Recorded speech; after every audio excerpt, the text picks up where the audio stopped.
ako katatapos ko lang maglaba. Dito, relax muna, kids. Saglit, kasi papasok na naman ako sa loob at gagawa ako ng kanilang kape. Ayan, dito ako nagsasampay sa loob, guys, ng kwarto ko kasi pag sa labas, malakas ang hangin at baka ilipad, sayang naman yung aking pinaguran na paglalaba. Yan lang naman ang aking nilabhan. Tsaka yan lang. Hindi naman siya madami, pero ginagawa ko siya isang oras para matagal-tagal. At tsaka hindi lang yun, sira yung washing nila. Hindi ko pa nasasabi.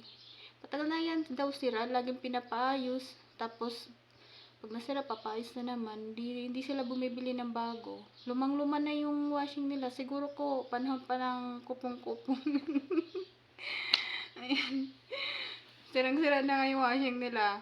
Ang bilis pa magbara.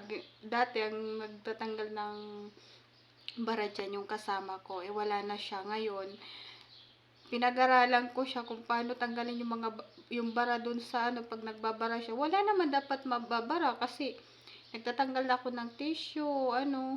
Pagtingin ko dun, buhangin yung nakabara dun. Tsaka mga buhok. Yun lang.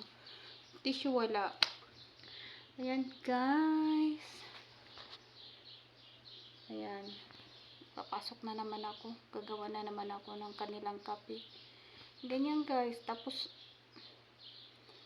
hanggang alas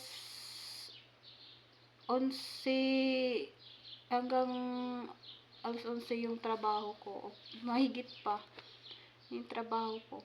Basta sa araw, may pahinga ko, depende. Minsan 1 oras kalahati, minsan 2 oras, minsan 1 oras, minsan 30 minutes lang yung pahinga ko. Ganyan.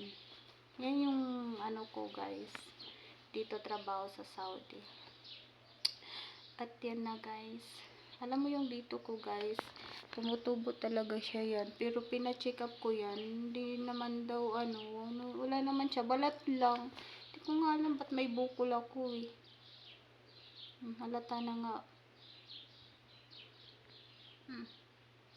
Laki ng damit ko, guys. Chill lang. Okay, guys. Thank you for watching, guys. Bye. Please subscribe sa aking YouTube channel. Thank you for watching.